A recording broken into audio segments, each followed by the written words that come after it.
Buenas noches, buenas tardes, como ustedes prefieran. Iniciamos este programa con un único fin: pedirles a ustedes algo para cuando ustedes ya no lo necesiten. Vamos a pedirles córneas y riñones. No vamos a ponernos dramáticos. Indudablemente podríamos haber enfocado este programa desde otro punto de vista. Podríamos haber sacado nuestras cámaras a una unidad de diálisis, haber recogido el testimonio directo, por ejemplo, de un niño que pidiera un riñón. Pero no es ese el tipo de sensiblería que nosotros queríamos despertar, sino que se racionalizara el problema. Racionalización que además es muy simple de enumerar. Piensen que todos los años fallecen en España por fallo renal crónico alrededor de 8.000 personas. Piensen que 5.000 personas hoy están en la unidad de diálisis, en el programa de diálisis, 3 tardes cada semana, varias horas para depurar su sangre. Esta gente está esperando un riñón para poder vivir. Piensen también, y ya lo habrán oído alguna vez, que todos los fines de semana quedan en las cunetas de las carreteras españolas alrededor de 80 riñones que podrían salvar esas vidas. En la situación de los ojos es similar. Se podría decir que hacen falta miles y miles de córneas para que muchos ciegos puedan ver. En realidad, piense que si usted dona sus riñones y sus ojos, puede salvar 2 vidas y puede devolver la vista a 2 personas. Así iniciamos este programa. El que quiera hacerse donante puede venir al estudio 5 de Prado del Rey. Estamos aquí en directo. Aquí le dirán lo que tienen que hacer. Lo que sí tiene que traer es su carné de identidad. Tenemos previsto para quien venga una mesa de recepción para que se le cubra la ficha. Precisamente la señorita que está encargada de esa recepción de donantes de riñón es una enferma de riñón, ha sido trasplantada, ha fallado ese riñón y cuando acabe este programa tiene que meterse en la unidad de diálisis. Por otra parte, si usted no está en Madrid y quiere hacerse donante por teléfono, tenemos dispuestas una serie de líneas. Los teléfonos a los que puede llamarnos es el 711-9846, 218-3143, 218-4145 y 711-0400. Si llaman desde fuera de Madrid, recuerden que el prefijo es el 91. Para hacer donante no hay que hacer nada especial. Hace falta únicamente ser mayor de edad, firmar y cubrir una tarjeta, dar una serie de datos y la firma de 2 testigos. Nos acompañan hoy en este programa especial, insistimos que en directo, el profesor don Ramón Castroviejo, que es el presidente del Banco Español de Ojos. Nos acompaña también el doctor don Fernando Valderrábano, que es jefe del Servicio de Nefrología de la Ciudad Sanitaria Provincial de Madrid. Don Alfonso García Montes, que es un curioso personaje y por eso está aquí. Lleva un riñón que no le pertenece, sino que le pertenece a su hermana Paz. Le pertenecía a su hermana Paz, que la acaban de ver también en pantalla. Y también está con nosotros doña Carmen Berzosa, que puede ver gracias a una córnea de un donante anónimo. Por último, nos acompaña también don Carlos Romeo Casabona, que es secretario general de Alcer, es además jurista, es profesor de Derecho de la Facultad de Zaragoza y que además nos puede exponer muy claramente la situación legal en que está la donación de órganos. Por último, tenemos también 2 sillas que ustedes verán vacías a nuestra derecha, que solo tienen un fin: el que si alguien llega a alguna circunstancia especial, sabíamos por ejemplo que hay un matrimonio, 2 hermanos concretamente que habían donado sus órganos, querían venir a hablar al programa.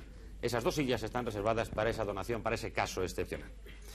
Bien, doctor Castroviejo, ¿realmente la situación es tan dramática? Pues sí, es muy dramática porque hay miles de enfermos que no pueden ser operados por falta de estas córneas que nos hacen falta. ¿Qué haría falta para que hubiera esas córneas suficientes? Pues haría falta muchísimas más donaciones, 10 veces más de donaciones que las que tenemos actualmente. ¿Es positivo el trasplante de córnea?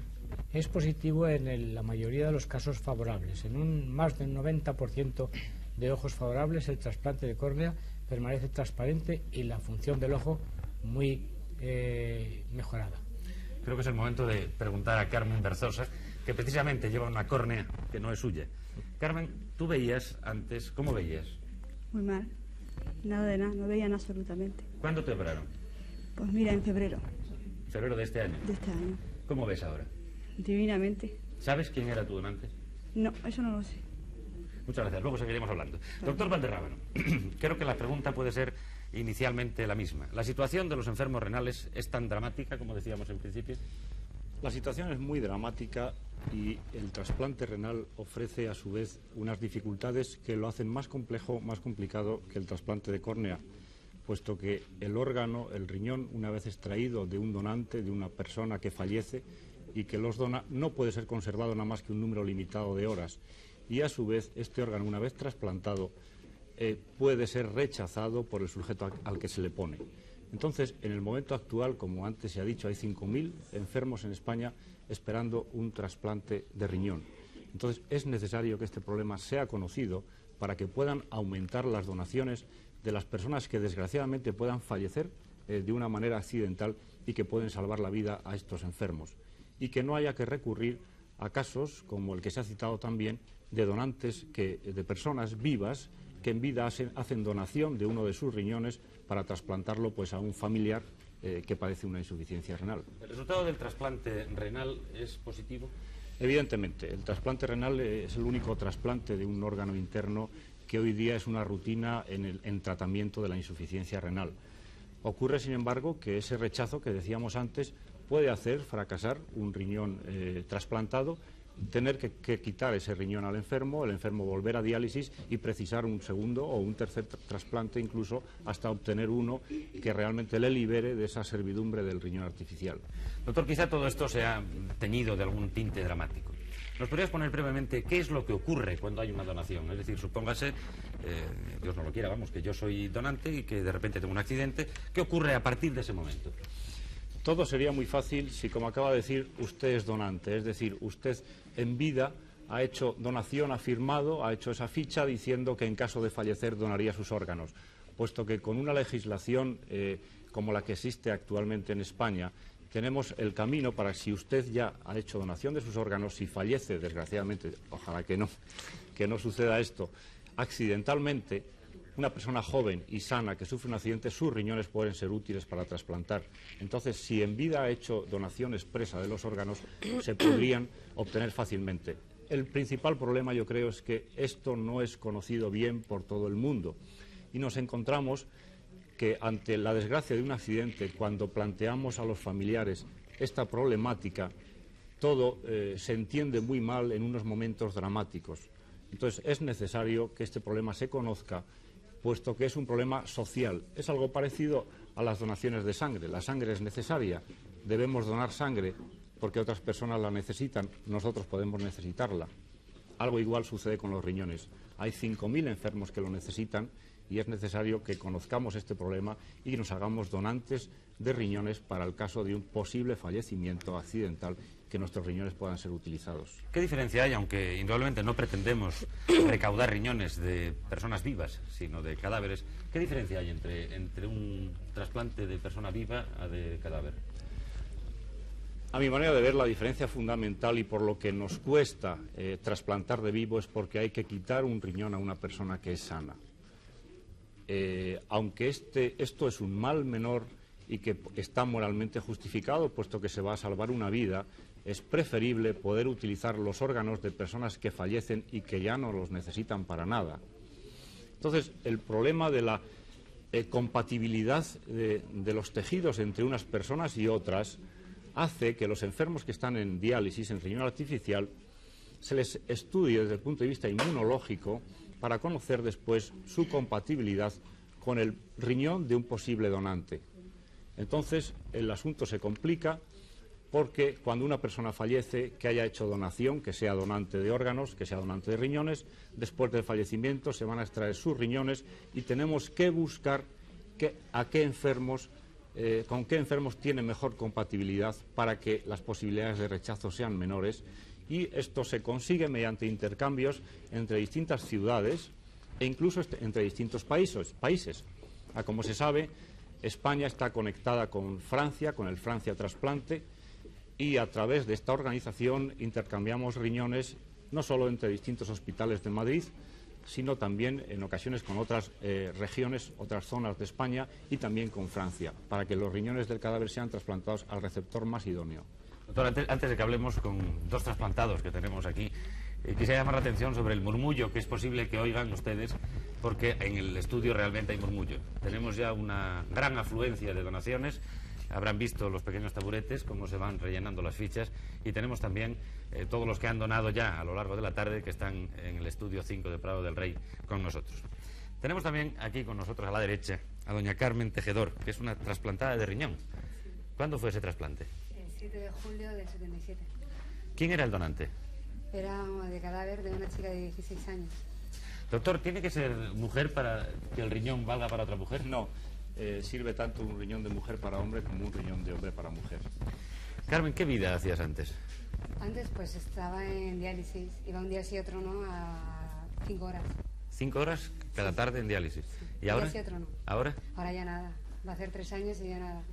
Enhorabuena. Gracias. Vamos a otro caso de trasplante sumamente curioso. Son 2 hermanos, Paz y Alfonso García Montes. Paz cedió un riñón a su hermano Alfonso y hoy viven los dos perfectamente. Paz, ¿cómo fue el darle el riñón a Alfonso?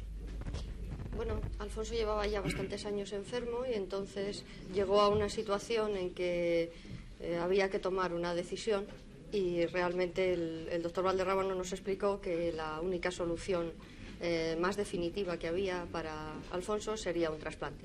¿Y no tenías un cierto miedo de que luego te fallara a ti tu riñón? Bueno, yo creo que eso es un riesgo que siempre hay que correr.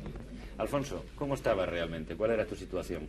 Hombre, pues la verdad es que estaba bastante mal, ¿no? Puesto que mis riñones me habían sido extirpados, ¿no? Por mi enfermedad de base y, claro, indudablemente en riñón artificial la vida que se desarrolla pues no es lo más placentera que se pueda realizar, ¿no? ¿Cuándo fue el trasplante?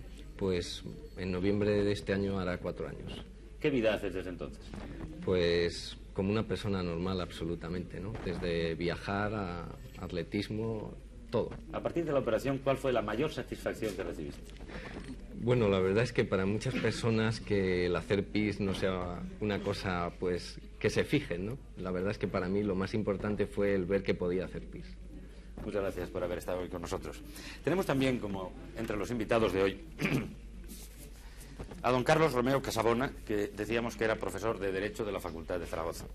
Quisiéramos que nos aclarara un poquito cómo está la situación legal de la donación de órganos. Es decir, puede que haya una confusión ante una ley que se acaba de publicar y que se acaba de decir, en donde teóricamente todos somos donantes si no manifestamos lo contrario. Y sin embargo estamos haciendo este programa para recaudar órganos. ¿Podría explicar desde el punto de vista jurídico por qué? Bien, bueno, la solución jurídica que aporta la ley es bastante clara y de ella pues se podía deducir que todas las personas que no hubieran manifestado su posición en vida a la donación pues podían ser donantes potencialmente. Pero dadas la situación compleja que existe todavía, precisamente por lo que se comentaba antes, de que no existe un estado de opinión y de conciencia por parte de nuestra sociedad de las necesidades que hay de donación de órganos, entonces esta situación dificultaría enormemente el poder realizar las extracciones de órganos. Al tener que hacer unas comprobaciones bastante complejas y dificultosas que ya regula el reglamento que se aprobó posteriormente a la ley, para determinar si había una verdadera oposición o no a esa extracción. Entonces, si tenemos ya una donación, una tarjeta de donante, todos estos trámites se superan y, por tanto, se puede proceder a la extracción del órgano, es decir, realizar esta donación sin ningún problema de ningún tipo. Desde el punto de vista clínico, doctor Valderrábano, ¿qué diferencia hay entre la aplicación de la ley que está en vigor a la tarjeta de donante? Creo que la tarjeta facilita todos los trámites que la ley prevé. De una persona que en vida haya dejado constancia de que quiere donar los riñones, los trámites burocráticos que hay que realizar en el momento del trasplante se simplifican muchísimo. Y hay que tener en cuenta que esto es muy importante. Cuando hay una persona que fallece, una persona joven, que puede ser un potencial donante de riñón, hay que hacer multitud de cosas porque el tiempo es contrarreloj.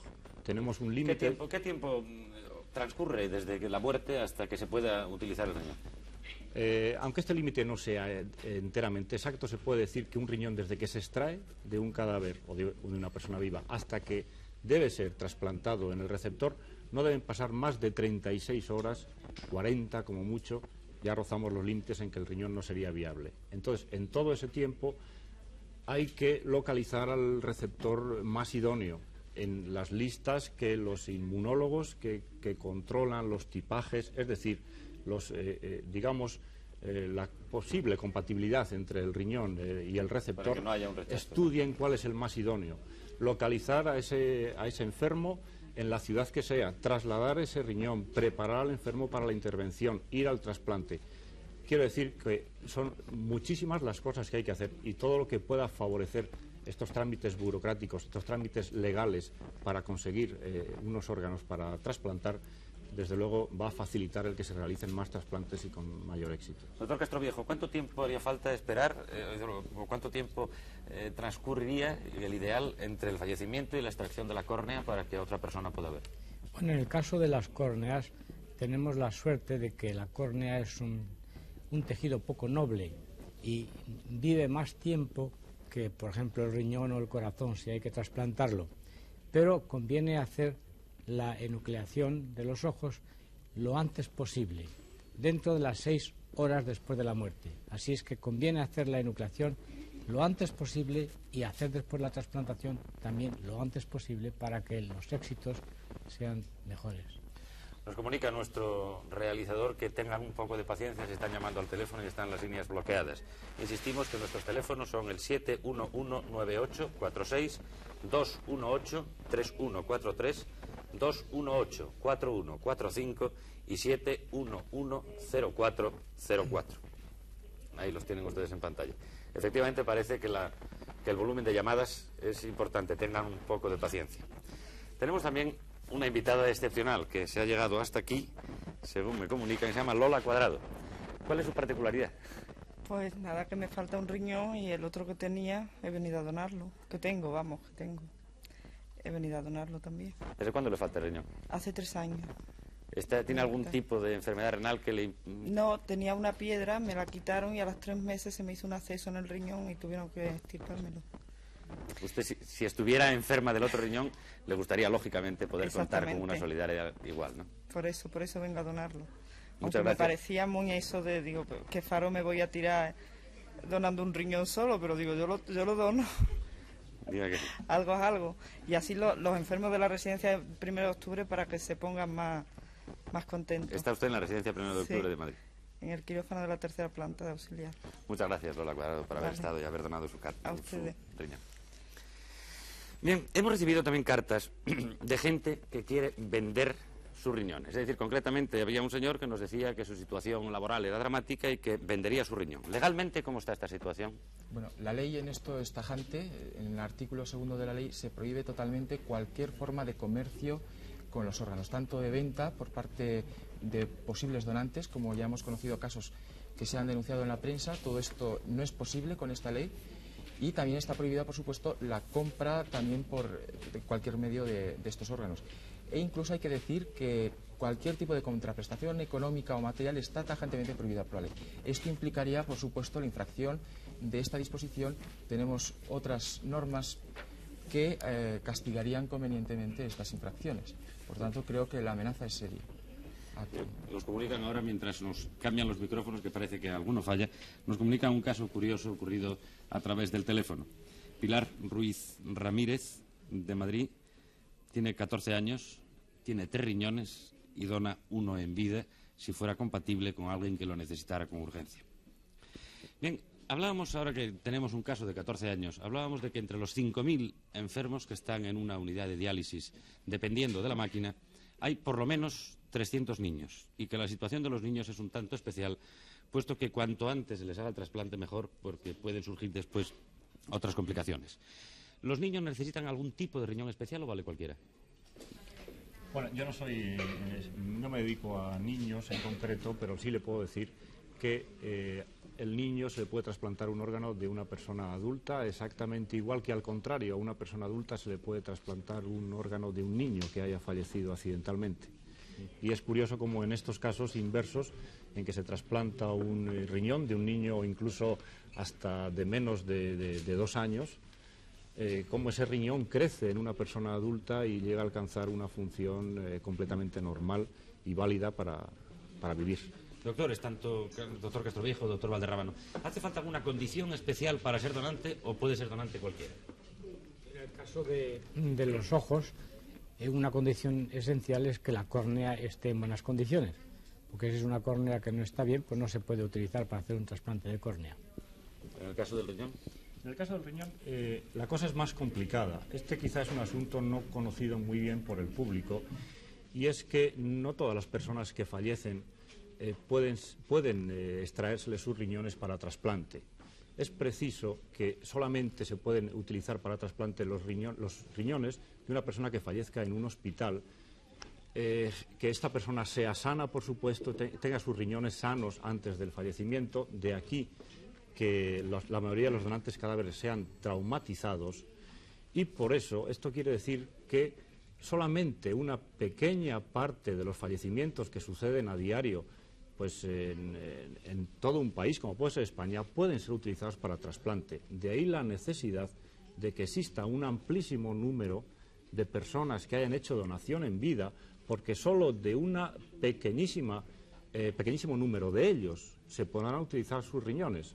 Entonces, volvemos siempre al asunto: persona joven, muerte accidental traumática, lo que significa riñones sanos que habrá que extraer inmediatamente después del fallecimiento para su trasplante. Si echamos cuentas y vemos la cantidad de accidentes que desgraciadamente nos ofrece sobre todo el tráfico en nuestro sistema de vida, como un máximo aprovechamiento por unas donaciones masivas de esas personas, de sus riñones, podrían salvar tantos enfermos como están esperando un riñón. Exactamente 5.000 cada año. Yo aquí quería anotar lo siguiente, que esto que ha apuntado el doctor Valderrábano sería lo que explicaría el porqué de la fórmula que ha adoptado la ley. Es decir, teniendo en cuenta que se necesita un potencial enorme de donantes, potencial digo, aunque luego no se vayan a ser necesarios extraer todos esos órganos, la ley ha tenido que recoger una fórmula amplia de tal manera que permita venir a todas estas necesidades de órganos que hay. De ahí que se haya partido de esta presunción de no oposición en la ley. Ahora bien, yo creo que es mucho más valioso, y yo creo que esto también explicaría un poco este acto, es que consideramos más valiosa la donación expresa o la actitud favorable hacia la donación. En cuanto se plantee este problema, por ejemplo en los familiares, si se llega a plantear alguna vez en hospitales, en que se llegue a preguntar si estarían dispuestos a acceder a esta donación. Yo creo que esto sería una expresión de solidaridad, debe ser una expresión de solidaridad más que de un imperativo de la ley, y que es lo que nos debe unir a los seres humanos. Por supuesto, a la solidaridad estamos apelando esta tarde. Tenemos también aquí invitada, esa invitada excepcional en estas sillas excepcionales, a María Ángeles Martín, que es trasplantada de córnea. ¿Usted veía antes? No. ¿Cuándo se operó? Va a ser año y medio. ¿Qué tal ve ahora? Perfectamente. Le podría preguntar, a lo mejor, ¿cómo vio los colores después de la operación? Parecían distintos. ¿Qué fue lo que más le llamó la atención del mundo que le rodeaba de repente? Todo. Cuando me quitaron los puntos, ver que veía más que antes, que llevaba gafas. Eso fue lo que más me chocó, que ahora no llevo gafas. Nos decía, me han quitado hasta la miopía. Nos decía el doctor Castroviejo que era necesario, vamos, que ya estaba recomendado el trasplante cuando se llegaba a esa ceguera industrial que se llama, ¿no? Sí, sí. Cuando se pierde el 90% de la visión, se considera que es ceguera industrial y que la persona está incapacitada para llevar cualquier trabajo útil. En esas condiciones ya se puede considerar que el enfermo es idóneo para una operación. Y ahora ya ve perfectamente. Curioso es también el hecho de que su marido, queriendo hacer esa solidaridad con todos y gracias a la solidaridad que han tenido con su mujer, ha estado precisamente en estas mesas donando tanto sus riñones como sus córneas, sus ojos. Doctor Castroviejo, hay una pregunta que también surge cuando se habla de trasplantes. Hay una especie de reparo religioso, hay como un temor, como si la religión impidiera trasplantar o extraer órganos de un cadáver. No, es una gran equivocación, porque ya ha sido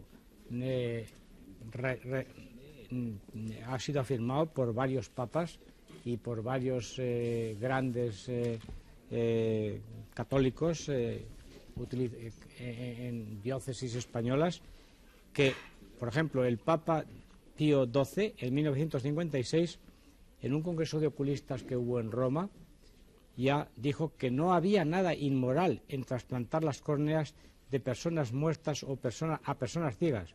Y el Papa recordaba el Evangelio de San Lucas, en el que decía que el grito del ciego en Jericó, Señor, que pueda ver, añadiendo que este grito resuena en los oídos y en el corazón de todos, y por lo tanto les dijo: id y usar las córneas tan lejos como sea posible y permitido.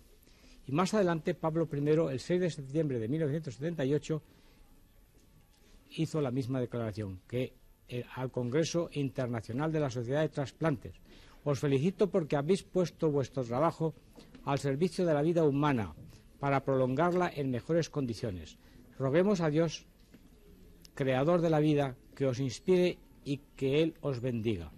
Y luego tenemos en España la pastoral del cardenal José María Bueno, del Monseñor Buxarrais, el arzobispo de Málaga, el obispo de Palma de Mallorca y el obispo de Oviedo, todos afirmando que el trasplante de córnea se puede utilizar perfectamente, que no hay ninguna dificultad ningún impedimento de tipo religioso. Todas las grandes religiones aceptan que el trasplante de córnea se puede llevar a cabo y todos lo aconsejan. Otros dos hermanos han venido al estudio de Más vale prevenir, al estudio 5 de Prado del Rey. Son donante y receptor. ¿Quién es el donante? Yo. Y el receptor, por supuesto. ¿Usted cuándo fue el trasplante? Hace 8 años. ¿Hace 8 años? 8 años. La situación científica estaba lo suficientemente adelantada como para garantizar el éxito de la intervención. Parece, sí, claro. ¿Qué vida hacía usted antes? Antes del trasplante, pues la de diálisis. En aquella época nos dializábamos 2 veces a la semana en lugar de 3, pero 11 horas en lugar de 5 o 6 que se dializan ahora. Por lo demás, yo hacía bastante vida normal porque no era capaz de quedarme en casa, pero claro, atado. ¿Y ahora qué vida hace? Bueno, ¿a qué se dedica? ¿Cuál es su profesión? Yo soy ingeniero industrial y trabajo muchas horas al día. ¿Y a usted, su hermano, no tuvo miedo a la hora de donar? No. Tuve miedo 2 o 3 años después cuando me di cuenta de lo que había hecho. No, miedo no en ningún momento. Únicamente, quizás porque el doctor Hernando, el jefe del servicio de nefrología, planteó desde el principio la cosa diciendo que no quería estropear una cosa para arreglar otra. Sí. Entonces, que yo tenía la más mínima pega, o mi mujer tenía la más mínima pega a hacer el trasplante, que lo dijésemos en conversación privada. Y como quedó claro que no había la más mínima pega, pues bien. Testimonio claro el de los hermanos Suárez de que se puede vivir perfectamente con un solo riñón. Es decir, piensen que de cada cadáver que se puedan utilizar los 2 riñones, 2 personas pueden vivir perfectamente. Bien, parece ser que ya tenemos muy poco tiempo. ¿Cuál es la situación en las cabinas telefónicas? ¿Nos pueden decir cómo estamos de llamadas? ¿Cuántos en las mesas de recepción? ¿Cuántos donantes tenemos hasta ahora? Aproximadamente. Unos 100 de ojos, unos 100 de riñones. De teléfonos teníamos aquí una lista antes, pero supongo que habrá quedado superada, que nos hablaba de alrededor de unos 170 casos de personas. Bien, creo que estamos llegando al final. Creo que hemos recaudado, aparte de todo esto, bastante más que un número determinado de riñones y un número determinado de córneas. Hemos recaudado para todos y para satisfacción de todos una enorme solidaridad. Muchas gracias en nombre de los miles de enfermos renales que esperan ese riñón, de los miles de ciegos que esperan recobrar la vista gracias a su córnea, y también decirles que este intento de solidaridad no puede acabar aquí. Más vale prevenir, esta semana se termina por hoy, pero siempre podrán dirigirse, en el caso de querer hacerse donantes, a la Facultad de Medicina de la Universidad Autónoma de Madrid, en la calle Arzobispo Morcillo 4, Madrid 34, cuyos teléfonos son el 215 84 18, 733 1600 y 733 1604. Allí recibirán su llamada, allí les darán los impresos correspondientes para hacerse donantes, y si no, llámenos o escríbanos a nosotros, que con mucho gusto pasaremos el recado a las asociaciones de riñón y a los bancos de ojos oportunos. Nada más, muchísimas gracias a todos. Hasta la próxima semana.